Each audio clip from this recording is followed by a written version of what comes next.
The Dominion had ruled the Orion sector for 12,000 years. Their empire stretched across hundreds of star systems, and their fleets numbered in the millions. Every species they encountered had two choices: bow down or be destroyed. Most chose to bow. The few who resisted became examples, their worlds turned to ash and their names erased from history. So when deep space probes detected strange radio signals coming from a small blue planet orbiting an unremarkable yellow star, High Commander saw it as nothing special. Just another primitive species waiting to be conquered. Just another world to add to the Dominion's endless collection. The humans, as they called themselves, had only recently learned to travel between stars. Their ships were slow and clumsy. Their weapons were weak. Their numbers were tiny compared to the vast populations of the Dominion. Studied the reports from his scouts and felt nothing but contempt. These creatures were barely worth the effort of conquest. But protocol was protocol. The Dominion always offered a chance to surrender before unleashing destruction. It was not mercy. It was efficiency. Dead slaves could not work. Burned worlds could not produce resources. The emissary ship arrived at Earth's orbital station on a cold morning in March. The vessel was enormous, casting a shadow over the human station like a whale swimming past a minnow. Inside, Ambassador waited with barely hidden impatience. He had delivered this message 100 times to 100 species. The response was always the same: fear, panic, submission. Ambassador Perkins met him in the station's main conference room. She was a tall woman in her 60s, with gray hair pulled back tight and eyes that had seen too much. Before becoming a diplomat, she had served 20 years in the Marines. She had fought in 3 wars and buried more friends than she cared to remember. Nothing scared her anymore. Towered over her by nearly 2 feet, his skin was the color of dried blood, and his 4 eyes studied her with cold curiosity. When he spoke, his voice sounded like stones grinding together. "I speak for the Dominion," he said.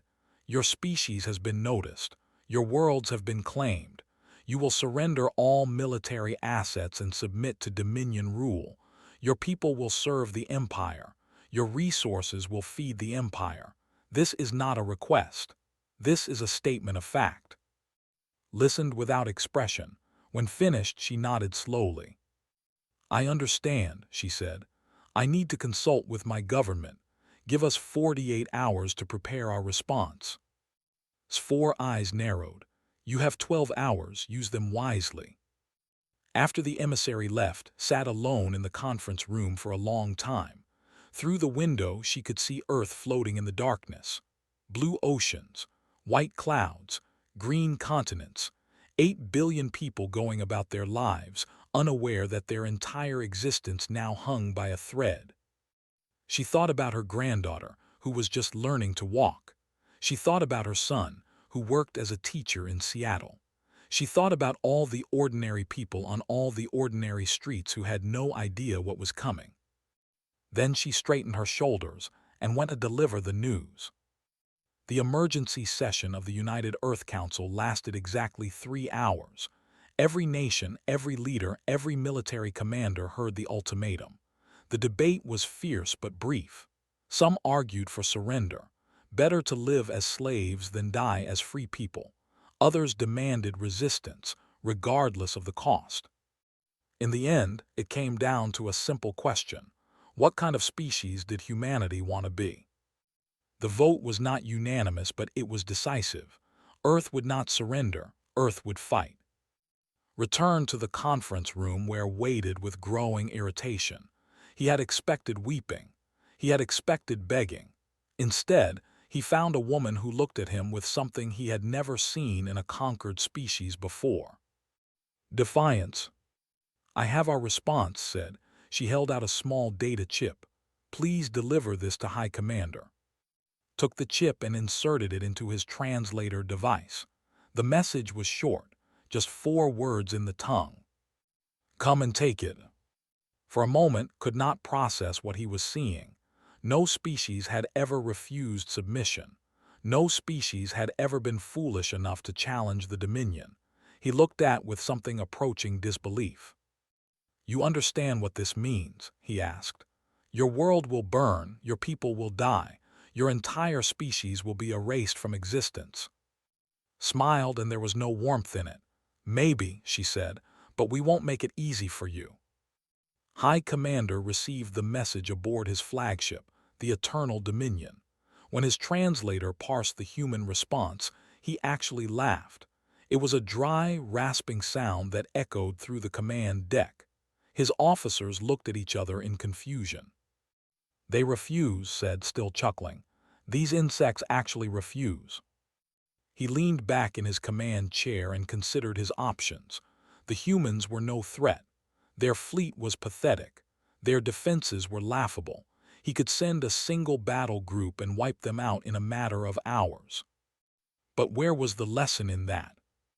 No, the other species of the galaxy needed to see what happened when primitives the Dominion. They needed to see the humans burn. They needed to remember why submission was the only choice. "Send the Third Fleet," ordered. "All 800 ships. I want this done loudly. I want every species in the sector to see what we do to those who resist." The Third Fleet assembled at the edge of space. 800 warships, each one bristling with weapons that could crack a planet's crust. 50,000 fighters, 2 million soldiers, veterans of a dozen conquests, hungry for another victory. They jumped into hyperspace, confident in their superiority, certain of their triumph. On Earth, the warning came 3 hours before the fleet arrived. Deep space sensors detected the hyperspace signatures and calculated the enemy's trajectory. 3 hours. That was all the time humanity had to prepare for the greatest battle in its history. Admiral Price stood in the command center of the orbital defense station, watching the countdown clock tick toward zero. Around her, officers worked with calm efficiency, preparing systems, coordinating fleets, doing everything possible to squeeze every advantage from their limited resources. The human fleet was small, 87 warships, most of them barely worthy of the name, a handful of carriers, some destroyers, a few cruisers held together by duct tape and determination. Against 800 warships they had no chance. But had studied history. She knew that battles were not always won by the stronger force. Sometimes they were won by the more determined one. "All hands," she said into the fleet-wide comm. "The enemy is coming. They think we are weak. They think we will break. Today we show them how wrong they are. Today we fight for our homes. We fight for our families. We fight for our right to exist. Whatever happens in the next few hours, know that you stand among heroes. Now get to your stations. We have a war to win." The countdown clock reached zero, and the sky filled with fire. The Third Fleet emerged from hyperspace in perfect formation. 800 warships spread across the darkness like a swarm of angry insects. Their weapons powered up. Their shields hummed with energy. 2 million soldiers stood ready to crush another primitive species beneath the boot of the Dominion. Fleet Commander stood on the bridge of his flagship, the Wrath of, and surveyed the battlefield. Earth hung in the distance, blue and fragile. Between his fleet and that helpless world floated the pitiful human defense force, 87 ships. He almost felt sorry for them. "Almost. Begin the assault," he ordered. "Standard conquest formation. I want this finished within the hour." The fleet moved forward with practiced precision. They had done this 100 times before. The pattern was always the same. Overwhelm the defenders, destroy their fleet, bombard the planet until resistance collapsed, collect the survivors as slaves, move on to the next conquest. But something was wrong. The human ships were not retreating. They were not forming defensive lines. They were not doing any of the things that conquered species always did. Instead, they were spreading out, breaking into small groups, accelerating toward the formation at attack speed. Captain Danny gripped the arms of his command chair aboard the carrier Resolute. His ship was old and outdated, held together by welds and prayers. His crew was exhausted from days of emergency preparation.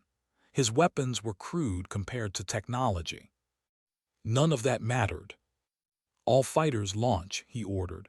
"Attack pattern Omega, target their command ships." 200 fighters screamed out of the Resolute's launch bays. They were small and fast, designed for speed rather than durability. Each one carried a single heavy torpedo, enough to crack the armor of a cruiser if it hit the right spot. The fleet had never faced an enemy that attacked first. They had never encountered a species stupid enough to charge into superior firepower. Their gunners hesitated, confused by the unexpected aggression. That hesitation cost them. Lieutenant Commander Maria led her squadron straight into the heart of the enemy formation.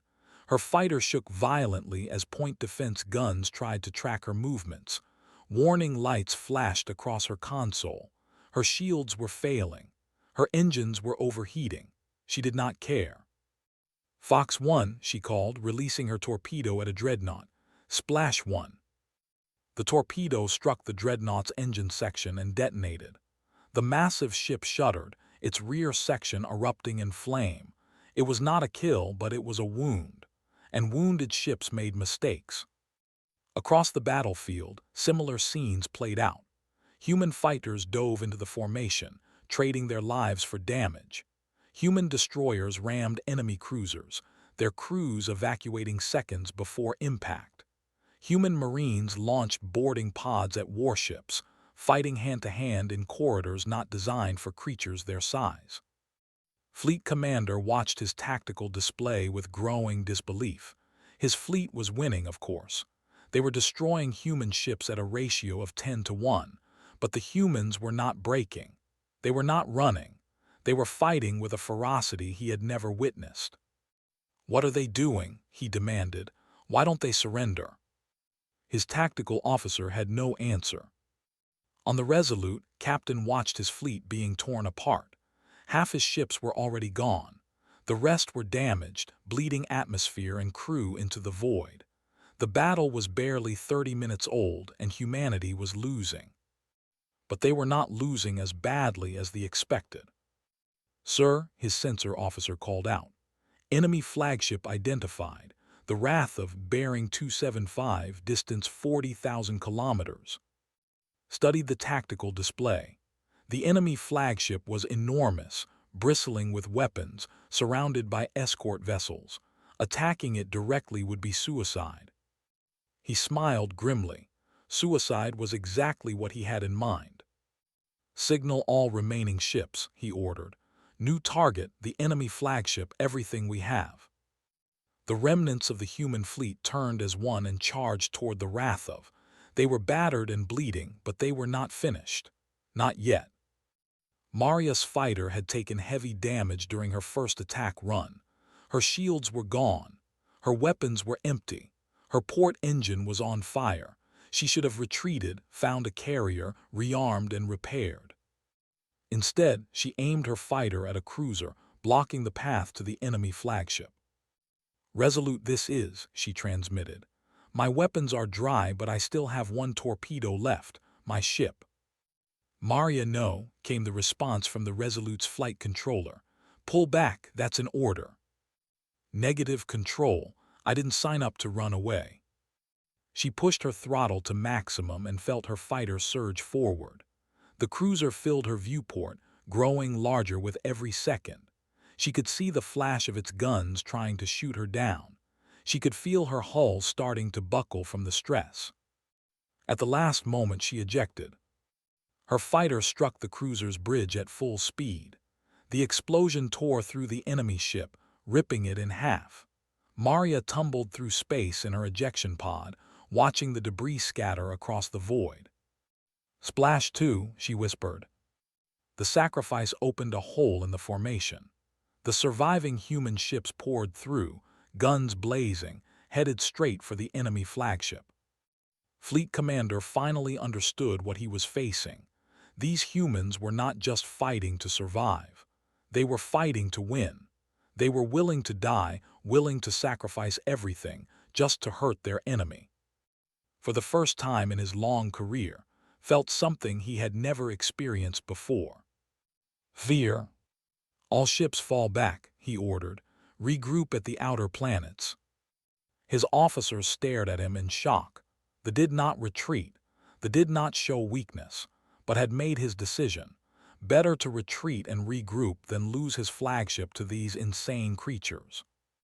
The fleet began to withdraw, still firing, still destroying human ships, but moving backward. The humans pursued, snapping at their heels like wolves chasing wounded prey. When the battle finally ended, the Third Fleet had been reduced from 800 ships to 73. The survivors fled back to space, leaving behind a field of wreckage and the bodies of 1 million dead soldiers. The human losses were terrible. Of their 87 ships, only 12 remained operational. Thousands of pilots, sailors, and marines had given their lives. Earth's orbital defense stations were shattered. The planet itself was by debris impacts. But they had won. Admiral Price stood on the observation deck of the orbital command station, watching rescue ships search the debris field for survivors. Her uniform was stained with smoke and blood. Her eyes were red from exhaustion, but there was steel in her voice when she addressed the surviving fleet. "Today we proved something," she said. "We proved that humanity will not go quietly into the night. We proved that we will fight for our right to exist. The thought we were prey. They were wrong. We are predators, and this war has just begun." Across the galaxy, news of the battle spread faster than any ship could travel. Species that had lived under rule for generations heard about the small blue planet that had fought back. They heard about the humans who had refused to surrender. And for the first time they began to hope. The news traveled across 1,000 star systems in a matter of days. Traders carried it. Smugglers whispered it. Slaves passed it from ear to ear in hushed voices. The Third Fleet had been destroyed. 800 warships reduced to 73. An entire army wiped out by a species no one had ever heard of. The humans had won. On the High Commander faced the fury of the Supreme Council. The chamber was vast and dark, lit only by the glow of holographic displays showing the faces of the 12 council members. Each one was ancient, powerful, and absolutely furious. "Explain this failure," demanded council leader. "Explain how a primitive species with pathetic technology defeated our finest fleet." Stood before them with his head bowed. He had no explanation. He had studied the battle records 100 times and still he could not understand what had happened. The humans should have been crushed. The mathematics were simple. 800 ships against 87. There was no scenario where the humans should have won. But they had. "The humans fight differently," said carefully. "They do not value their own lives. They sacrifice themselves willingly to damage our ships. They board our vessels and fight in close quarters where our superior technology means nothing. They are unpredictable." "Unpredictable," council leader's voice dripped with contempt. "You lost 800 ships to an unpredictable enemy. You are a disgrace to the Dominion." Before could respond, 2 guards stepped forward and seized his arms. He did not struggle. He knew what was coming. Failure in the Dominion was punished with death. "Supreme Admiral will take command of the war," announced. "The humans will be destroyed. Their world will be burned. Their name will be erased from history. This I promise." Was dragged from the chamber. He would be dead within the hour. Supreme Admiral was everything had not been. Cautious, patient, thorough. He did not underestimate enemies and he did not make assumptions. When he received command of the human war, his first action was to gather intelligence. What he learned disturbed him deeply. The humans had spent their entire existence fighting each other. Their history was a long list of wars, conflicts, and struggles. They had invented weapons designed to kill their own kind. They had developed tactics for every type of combat imaginable. They had perfected the art of warfare in ways that no other species in the galaxy could match. And now, for the first time, they had stopped fighting each other. Now they were united against a common enemy. We cannot defeat them with numbers alone, told his staff officers. We must be smart, we must be patient, we must learn their weaknesses and exploit them. While they prepared for a long war, humanity was doing the same. On Earth, the celebration of victory lasted exactly one day. Then the work began. Every factory was converted to military production. Every shipyard worked around the clock building new warships. Every citizen who could serve was drafted into the defense forces. Admiral Price was promoted to Supreme Commander of all human military forces. She established her headquarters on Mars, far from Earth, in a bunker carved deep beneath the red planet's surface. From there, she coordinated the greatest military buildup in human history. We won the first battle, she told her senior officers. But the war has just started. They will come back. They will come back with more ships, more soldiers, more weapons. And next time they will not underestimate us.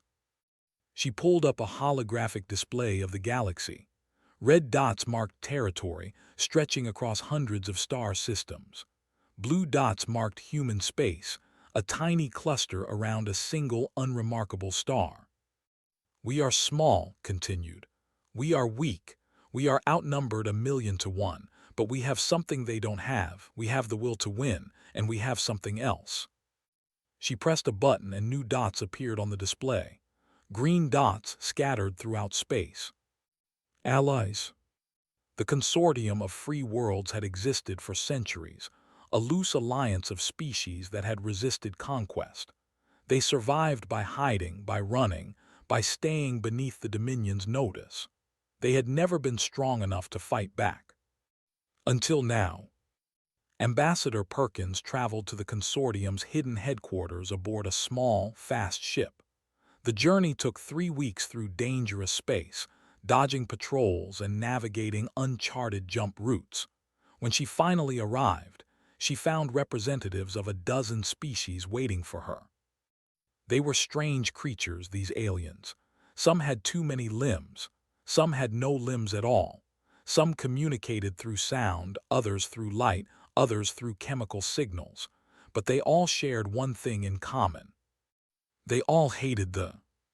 "We have watched your battle," said the consortium speaker, a tall creature with silver skin and 6 arms. "We have seen what your people can do. We wish to help." Nodded slowly. "What can you offer?" "Information, technology, resources. We have studied them for centuries. We know their weaknesses. We know their secrets. We know how to hurt them." "And what do you want in return?" The speaker's 6 arms spread wide in a gesture that might have been a shrug. "We want what you want, freedom, the chance to live without fear, the end of the Dominion." Smiled. It was the same smile she had shown the emissary, cold and dangerous. "Then I think we can work together." Over the following months, the alliance took shape. Consortium scientists shared their knowledge of technology with human engineers. Doctor led a team that reverse-engineered captured enemy weapons, improving upon designs that had remained unchanged for. Human ships grew faster, stronger, and more deadly. Meanwhile, Commander Sam Martinez was building something new. His unit was called the Shadow Corps, a team of special operators trained for missions behind enemy lines. They learned language, culture, and psychology. They studied enemy security systems and military protocols.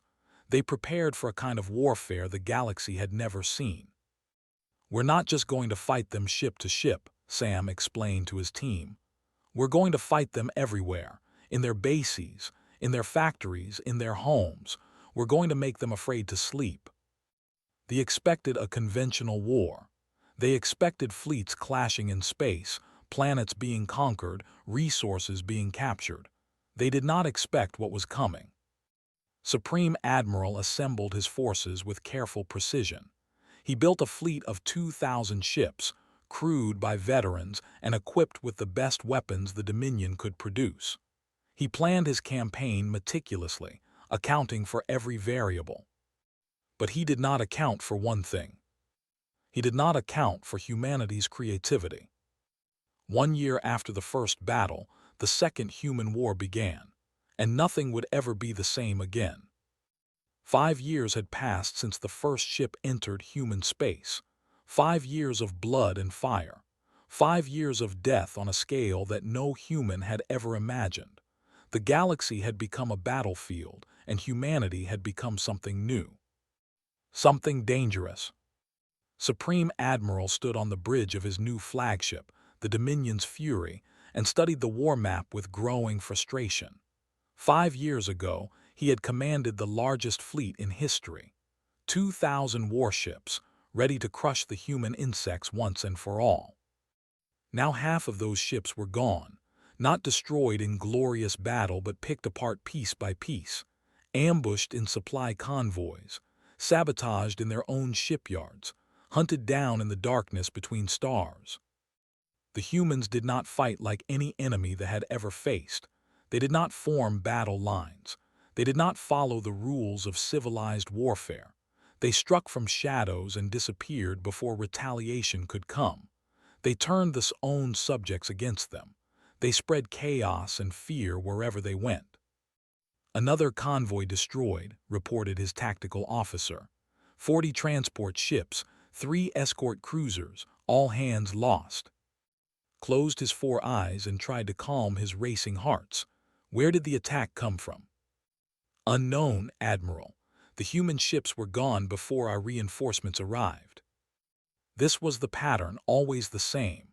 The humans appeared from nowhere, struck hard, and vanished. They targeted supply lines, fuel depots, communication stations. They avoided major fleet engagements where numbers could tell. Instead, they bled the Dominion slowly, cut by cut, wound by wound.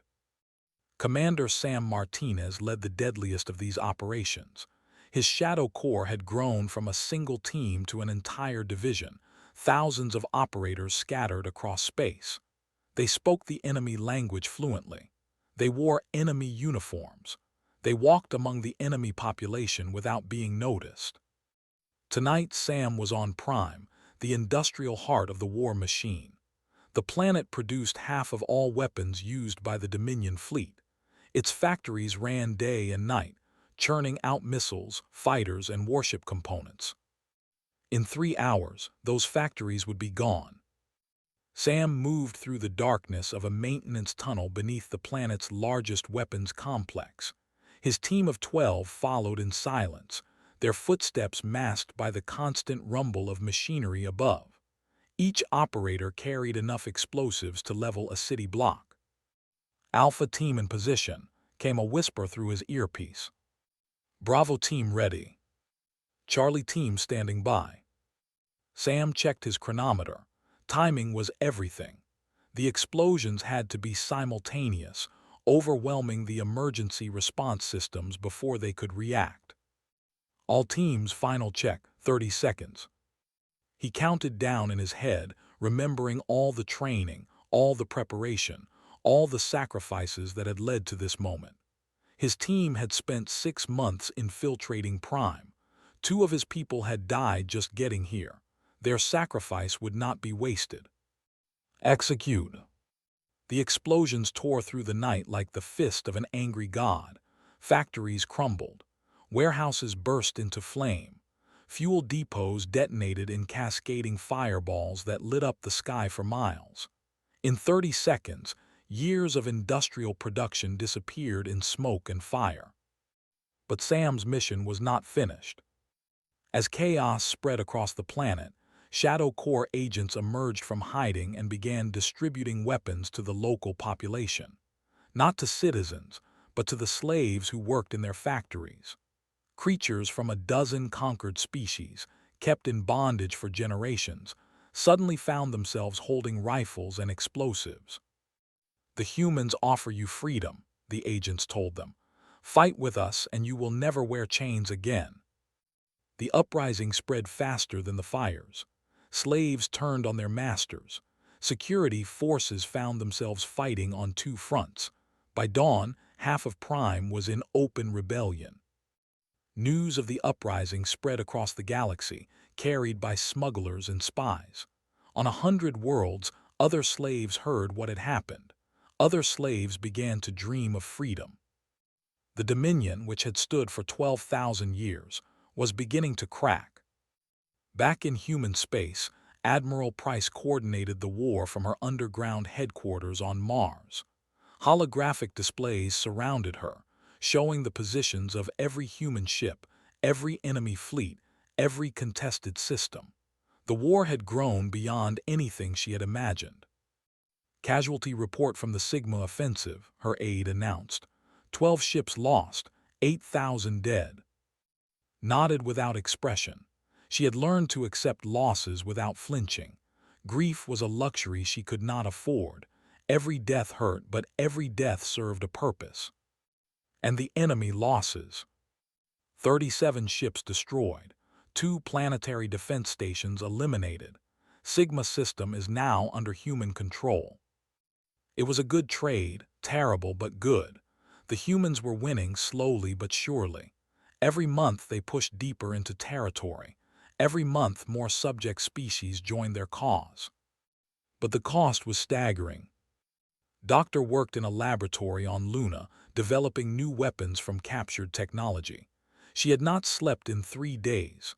Her eyes were red, her hands trembled from too much coffee, but she could not stop. Every improvement she made saved human lives. The new shield frequency is ready, she announced to her team. It should reduce weapon effectiveness by 30%. 30%. It did not sound like much, but in war, margins mattered. 30% meant ships that survived. 30% meant soldiers who came home. 30% meant children who got to see their parents again. Lieutenant Commander Maria had survived the first battle, ejecting from her fighter moments before impact. She had spent 6 months recovering from her injuries and then demanded to return to active duty. Now she commanded an entire carrier group, leading the fight on the front lines. Her left arm was mechanical, a replacement for the one she had lost when her escape pod crashed on a controlled moon. She had spent 2 weeks crawling through alien wilderness before rescue arrived. The experience had changed her, made her harder, made her more determined. All wings prepare for jump, she ordered from the bridge of her carrier, the Defiance. We hit the enemy supply base in 30 minutes. This time we don't leave until it's ash. The war had taught humanity terrible lessons. They had learned to be ruthless. They had learned to be cruel. They had learned that mercy was a weapon their enemy would use against them. But they had also learned something else. They had learned that they were not alone. Across the galaxy, other species looked to humanity with hope. The consortium of free worlds had grown from a hidden alliance into an open rebellion. Former subjects fought alongside human soldiers, united by their hatred of a common enemy. Supreme Admiral watched his empire crumbling and made a desperate decision. If conventional warfare could not defeat the humans, he would use unconventional methods. The first bioweapon attack came without warning. A human colony world, population 2 million, was infected with a plague engineered to target human biology. Within a week, half the population was dead. Within a month, the planet was lifeless. Received the news in silence. She stared at the casualty figures for a long time, her face empty of expression. When she finally spoke, her voice was cold as space. "They want to play that game," she said. "Fine, we'll play." The human response was swift and terrible. Industrial worlds were bombarded from orbit. Military bases were destroyed without warning. Civilian ships were turned away from neutral ports, left to drift until their life support failed. The war had entered a new phase, a darker phase. Both sides were now willing to do whatever it took to win. And in the darkness between stars, the killing continued. 10 years, 10 long years of blood and fire and death. 10 years that changed the galaxy forever. Supreme Admiral stood in the ruins of his command bunker on the, listening to the distant thunder of human ships bombarding the last defensive positions. The air smelled of smoke and defeat. Around him, the surviving members of his staff waited in silence, their faces showing the exhaustion of a war they had never expected to lose. Outside, the sky burned orange with the wreckage of falling debris. The once proud fleet had been reduced to scattered remnants, hiding in asteroid fields and abandoned systems. The great shipyards that had built armadas for 12,000 years lay in ruins. The empire that had conquered half the galaxy was dying. "Admiral," said his communications officer quietly, "we are receiving a transmission from the human fleet. They are offering terms." Closed his 4 eyes. He had known this moment was coming. He had seen it approaching for months, inevitable as the tide. But knowing did not make it easier to accept. "Put it through," he said. Admiral Price appeared on the. She looked older than when the war began, her hair now completely white, her face lined with the weight of decisions that had cost millions of lives. But her eyes were sharp, and her voice was steady. "Supreme Admiral," she said, "it's over. Your fleet is destroyed. Your armies are defeated. Your subjects have risen against you. Further resistance will only increase the suffering of your people." Stared at her for a long moment. This human, this creature from an insignificant planet around an unremarkable star, had done what no one in the galaxy had ever managed to do. She had broken the Dominion. "What are your terms?" he asked. "Unconditional surrender, immediate cessation of all military operations, full disarmament of remaining forces, war criminals will face trial, subject species will be freed. The Dominion, as a political entity, will cease to exist." "And what of my people? Do you intend to exterminate us as we would have exterminated you?" His expression did not change. "No, we are not you. The people will be allowed to live in peace provided they accept the new order, but the days of dominance are finished." Considered his options. He could continue fighting. He could order his remaining forces to resist until the last ship was destroyed, the last soldier killed. It would accomplish nothing except more death. Or he could accept defeat and save what remained of his people. He was a warrior. He had spent his entire life in service to the Dominion. Every instinct screamed at him to fight, to die with honor rather than surrender. But he was also responsible for millions of lives. Lives that would be lost in a futile gesture of defiance. "I accept your terms," he said quietly. "The Dominion surrenders." The formal ceremony took place 3 weeks later aboard the human flagship Unconquerable, in orbit above the. Representatives from every species in the galaxy watched as signed the instrument of surrender. The document was simple, barely a page long, but it marked the end of an era that had lasted 12. Admiral Price signed as the human representative. Beside her stood Ambassador Perkins, who had begun this journey 10 years ago with 4 defiant words. Behind them stood the other heroes of the war. Captain Danny, his hair now gray but his eyes still sharp. Commander Sam Martinez, whose shadow core had struck fear into the hearts of the enemy. Doctor, whose innovations had given humanity the technological edge it needed to win. And Lieutenant Commander Maria, her mechanical arm gleaming in the light, a living symbol of human resilience. When the signing was complete, addressed the assembled representatives. Her words were broadcast to every corner of the galaxy, heard by trillions of beings on thousands of worlds. 10 years ago, the Dominion came to our world with an ultimatum. Submit or die. We chose a third option. We chose to fight. We chose to win. She paused, looking out at the faces of humans and aliens alike. "We did not seek this war. We did not want it. But when it came to us, we did what our species has always done. We adapted. We survived. We overcame." She turned to look at the delegation, broken and humbled.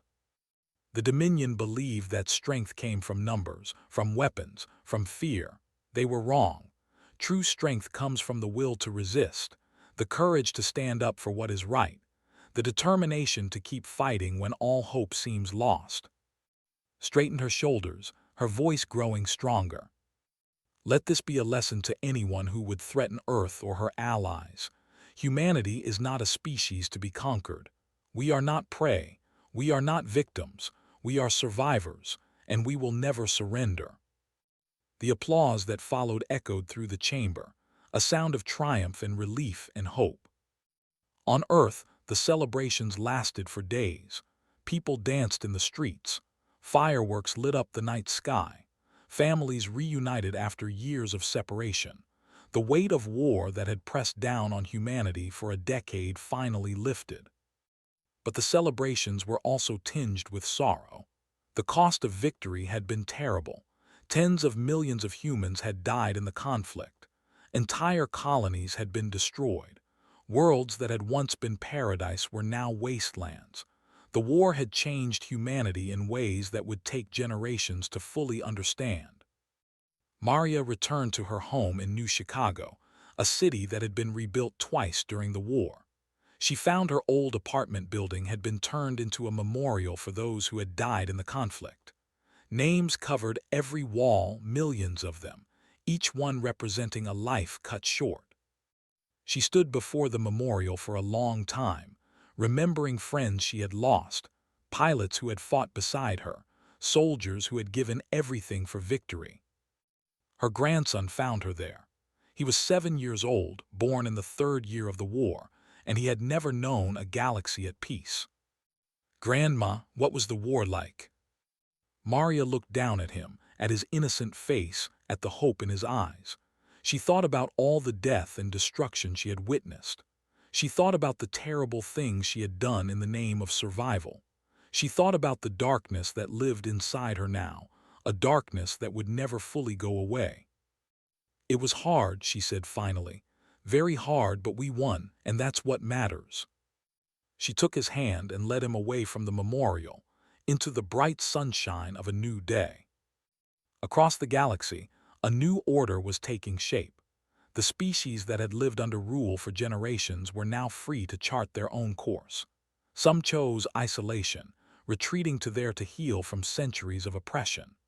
Others joined the growing alliance that formed around humanity, seeing in these strange creatures from Earth a model for their own futures. The consortium of free worlds evolved into something larger, a true galactic government with humanity at its center. Ambassador Perkins became its first leader, guiding the transition from war to peace with the same determination she had shown when facing the ultimatum. Price retired from military service but remained influential in galactic affairs.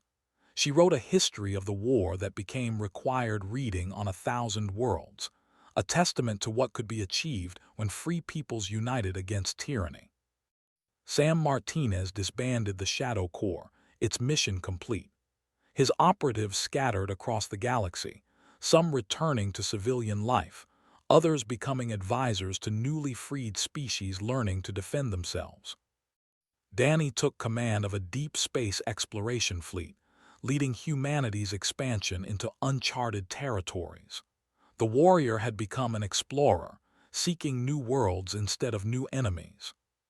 And continued her research, not in weapons now, but in medicine and technology that could help rebuild what the war had destroyed.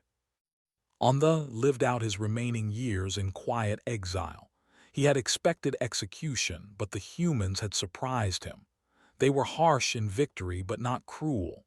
They demanded justice, but not vengeance. He never understood them. Even at the end, the humans remained a mystery. A species that should have been conquered, that should have been destroyed, had instead become the dominant power in the galaxy. But perhaps that was the point. Perhaps some things were not meant to be understood. Perhaps some species were simply born to survive. The galaxy had declared war on humanity. And humanity had answered. Now, looking up at stars that no longer threatened their existence, humans could finally dream of something beyond survival. They could dream of exploration, of discovery, of a future where their children would walk on worlds their ancestors had never imagined. The war was over. The future had begun.